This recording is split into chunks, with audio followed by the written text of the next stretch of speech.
But right now, it is a pleasure to welcome back to Ben and Woods, the 2007 National League Cy Young Award winner, 2023 inductee into the San Diego Padres Hall of Fame, and as I just mentioned, new member of the Padres organization as special assistant to the CEO, Jake Peavy, is with us here on Ben and Woods on 97.3 The Fan. Jake, congratulations. Ben, too kind, buddy. Thank you very much. Look, what an honor to come back into the fold on this side of the playing career. And look, truth be known, is I had such a good time the last few years seeing you guys in spring training and fantasy camp, that I couldn't just handle seeing you once a year. I had to find a way to make this happen more. Yeah, we have that effect on a lot That's of what I suspected. That's what we kind of thought anyway, Pete. No, I mean, what was the impetus for this, man? Obviously, we're elated to have you back. You coming to our opening day broadcast years ago is one of my favorite moments in 15 years of radio. Me asking you about the icy hot, in the nether. It was just one of my favorite days of all time, and the crowd was crazy. And at that time, this was not the case. I mean, you were not back in the Padres family, so to speak. So, what was the impetus that got you back? Well, I think that's what started it. It starts with Peter Seidler, Erik Greupner. I remember where I was sitting. I was at work with the network when I got a text from Erik Greupner asking if we could jump on the phone. And he just said, look, Peter's trying to link up with you, and we'd love to just talk with you. And that's where it started.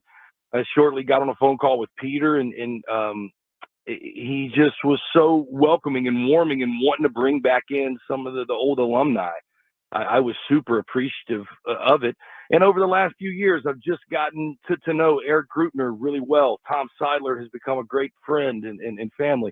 And just watching what they've turned San Diego into and then continuing to grow was super exciting for me in that world. And then, like you talked about, anytime that I was out there in engaging with the community and fans, it felt so right. It felt they were super appreciative to have me back around. I felt that, and I felt super gracious and grateful for the welcome home reception, kind of, so to speak. So this ties it all in a bow and just allows me to come engage. I was joking in some manner about being around you guys, but the Padres fans and family are my family, and San Diego is home. So to have reason to be out there more, to tie in with the team who drafted me, gave me my first chance, feels good. I know, Jake, you've only officially been back for about 35 minutes, but what sweeping changes do you plan on making to the organization? What's your first now that you're here? Order of business? Well, you know me, guys. I'm coming in hot, right? I got a long list and what that long list entails is getting to know the Padres people. I told you I feel very comfortable with Erik and Tom, but just this past year expanded out into being around Mike Shilton, some of the major league staff, being around Joe Musgrove in Camp 44, and just getting to know people. I certainly, in being traded twice, walking into brand new organizations, I felt like a huge mistake I made in Chicago. I came from Bruce Bochy and Buddy Black, and we were knocking on the door, playoff team. And I went to Chicago, and I didn't see a lot of the structure. Ozzie Guillen and that staff, and it was just ran completely different. And I went in guns a-blazing. This isn't right. And that's certainly not my role at all here as it was as a player, but it's something I've taken forth that when I went to Boston, I just got to know people, got to love on them, know them personally, understand what they do, what the organization's about, and what we're trying to do collectively. That's what excites me more than anything, is being back a part of a team of people trying to do the best for the community, trying to do the best on the field. And I'm so grateful for this opportunity, because San Diego is going to punch that ticket, and we're going to be world champions one day. I know you guys and many people have heard me say it time and time again, and probably tired of it. You get used to it, because it's going to happen. To know that I'll be back in the fold and somewhat a part of that and get to see it and touch it and feel it is super special. Into the great Jake Peavy here on Ben and Woods this morning. And yeah, man, I talked to you the other day. We chatted a little bit about where the team is right now and how they're looking. I mean, look, you're an analyst as well. And as you analyze the team, I'm still seeing a lot of people that believe in the San Diego Padres. And one thing that we can kind of trust Jake, is that what the roster looks like today is probably not what it's going to look like at the end of the year. I mean, AJ will wheel and deal. I'm actually maybe tomorrow. Maybe tomorrow. I am not. Right. I'm super surprised there hasn't been. Somebody take his phone away from him, because I mean it's one of those things Ron where it's Washington like, did. yeah. No longer allowed, we forgot to talk about that. Ron Ron Washington Washington today. But no, I look at it and I go, man, they're committed to winning. But what is your as an analyst, when you look at this team, tell them what you told me the other day about top of the lineup and stars being stars. Well, I think you guys, I get misconstrued of my optimism sometimes. Us too. Being played as a homer. And look, we need to say this about AJ and taking his phone away in that seat. I've got some really close buddies now that have managed in the big leagues, David Ross, so to speak, and then Bruce Bochy, certainly some older, young, Craig Breslow, Chris Young. These are former teammates and great friends who I'm in touch with, are sitting in this general managers and presidents. Buster Posey, president of baseball ops, my good buddy. Us in media and analysts, we got all the right moves and we want that job. When you sit in the seat and try to put this team together and try to build long-term success and budget minded, and it is just the hot seat of all hot seats. For AJ to keep that seat for as long as he has and build the excitement around Padres baseball and us feeling like we have a chance every year has been something that shouldn't go unnoticed. Last year, you're one game away from beating the Dodgers and winning that world championship we're talking about. This team, I think why you haven't seen so many moves, I've certainly heard Cease's name. I was out on the spring training tour, and I'm hearing these other teams that are talking to the Padres tell me and asking me, getting intel. I know these guys have certainly been out there because we have to with the financial shape, I believe, that everybody kind of knows we're in and for flexibility wise.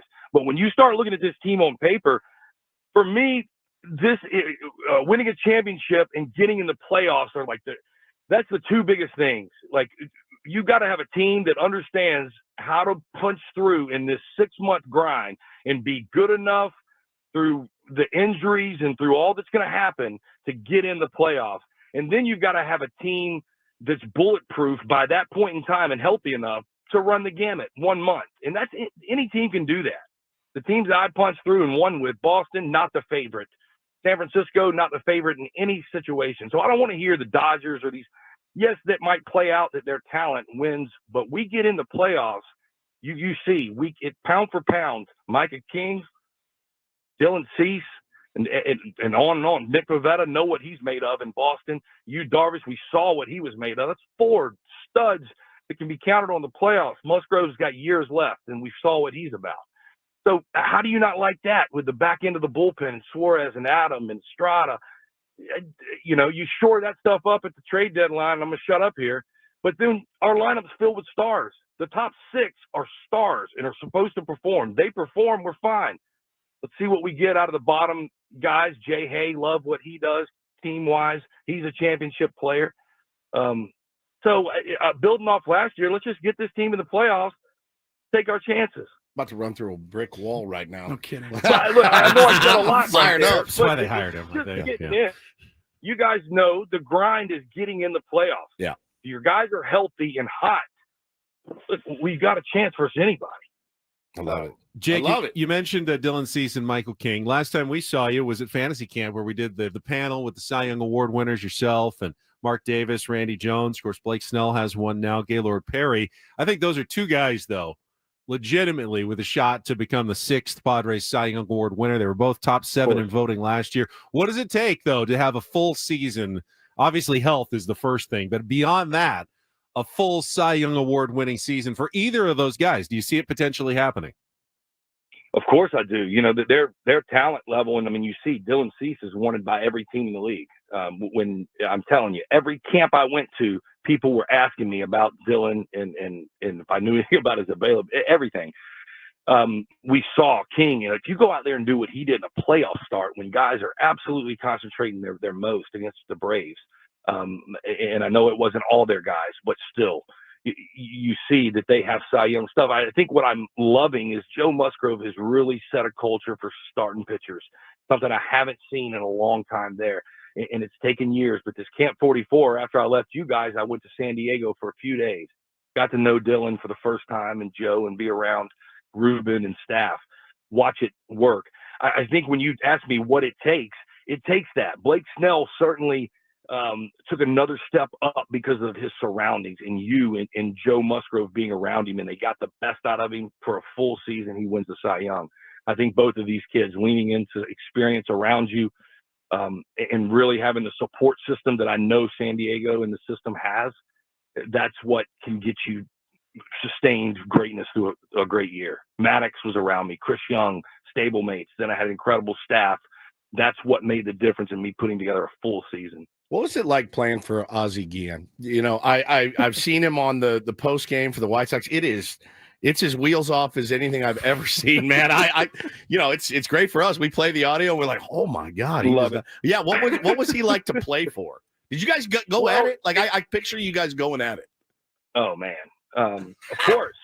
There was there was a certain freedom over in Chicago that I revel in, and me and Woodsy the other day when we talked about getting our kid, we talked about coaching our little league kids. Last night I was on the little league field, I'm trying to get these 10-year-olds to play with a freedom that they play with in the backyard, because when the lights get on and there's pressure on it, we just don't perform like that. There was something about Ozzie Guillen that took all that pressure off and let you perform, and I watched guys succeed under it. There was a lack of structure, and I came up with a phrase. We were in New York one time, and it was just a craziness going on around the Chicago White Sox at this time. And Lou, the visiting clubhouse guy, looks up and goes, "Damn it, who's in charge around here?" I said, "Lou, the situation's in charge, buddy." With the Chicago White Sox, like Ozzie, look, great friend, and like I said, once I just understood that it was a loose ship being run and everybody kind of man for himself, I thrived in it. I found my way and had one of the best years I've ever had in 2012 coming off of surgery. And was an all-star again with Chris Sale and Adam Dunn, Paul Konerko. So, but shit show to say the least, Benny. I love it. Okay, so Jake, I can't believe I don't know the answer to this question, because I've known you since you were drafted by the Padres, 1999 out of Mobile, came up as a 19-year-old to make your first start. Auburn or Alabama? And they're both in the tournament. They're both top seeds. Bama. I don't know. I get to cheat so hard in this world, and you're about to hear it. So, grandpa family, diehard Alabama fans. If you grow up here, there's not much to be proud of being from Alabama, guys. I don't know if you know that. The Mobile Leprechaun. Crichton area. We're the gold. Celebrated St. Patty's Day. Yep. You haven't seen the Mobile Leprechaun YouTube that. It's the best. We just play it every year. We play it every year. Might be a crackhead. You guys are taking me off the world. No, but look, Alabama, Auburn. So I grew up a diehard Alabama fan. That was something to be proud of, being from Alabama. And so come now time to go to colleges, Alabama offers me $500 of a scholarship in Auburn and other SEC schools, full rides. Wow. I signed with Auburn and go, I'm going to, just make sure that Alabama regrets this decision. Well, I never made it to Auburn because I signed with the Padres. So Auburn treats me, and Tim Hudson was at Auburn, big reason why, right-hander, and they were letting him play a position also. So I was going to Auburn. So Auburn treats me as a signee, as a commit. I was going there, and I have incredible access, friendships there. And then also, once you get asked to start donating money, people don't care who you pull for if you give them some money. So Alabama has been, I'd love to give Alabama and the school some money. They've built an incredible baseball, basketball program now. Football has certainly been the pride. So it is absolutely both for me, which is hard to say. But I spend most of my time outside of the state these days. And so I'm proud of both schools. That's okay. I'm cheering for SDSU and UCSD at the same time here in San Diego. I think there's room for both in my heart. Head to head, I'll say Roll Tide. No, there you go. I figured as much. All right, they could meet at some point in the tournament, so I was just curious. Now, a lot of people in the chat wondering, you're still going to be doing all your MLB network stuff as well. You're not giving that up for this job, right? That's right. Yeah. I've had such a good time being back in and doing that. The friendships, the teamwork that goes into that, I love. This is just going to be separate of that. And this just has a little bit of floating around, a little bit of the baseball ops that we talked about of Joe Musgrove and being around for that a little bit in spring training, and then maybe some instructional league, and then certainly corporate partnerships. And what I'm most excited about is what Tom Seidler and the Padres Foundation do, and being that ambassador and on the community engagement side of things. And then look, I'm not gonna mention any names, but our broadcasts over the years have been crashed.